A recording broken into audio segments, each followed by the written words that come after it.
So yeah, I got this truck off a father and son about 10 years ago. They started a project. It was a little more than they could handle.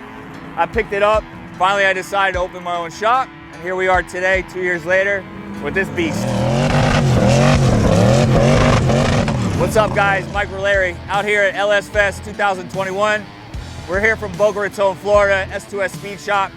We brought out our flagship build from last year, which is a 1965 C10 twin turbo LS, bagged on some 20-inch bosses. We're out here to show a little support for Holley. They've been great for us on our new build, which is a twin Tesla powered C10.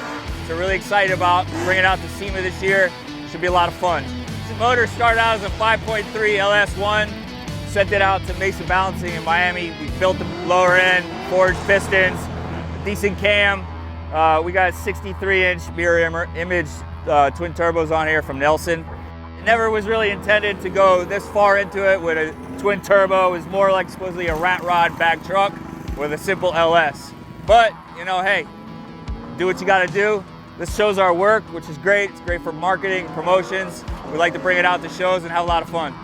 We're running about, I think, 7 pounds of boost off the springs. We're about 700 horsepower to the wheel. We're gonna turn it up this year. We're gonna throw a new set of Garretts on it. We're gonna do some new fuel injectors and see if we can't turn this thing up to about 1,000 horsepower. We got this thing ready for LS Fest to get in the Burnout competition tomorrow. We had to put a line lock on it. Obviously, we emptied the coolant system, put some water in it so we could get out there and roast these tires. I did bring my little sidekick here, which is Andrew, my head tech at the shop, who also happens to be a drift car racer. So I'm gonna let him take the truck out there tomorrow and do some burnouts. What do you think, Andrew? I think I'm gonna beat on it and hopefully she lives. Don't break it.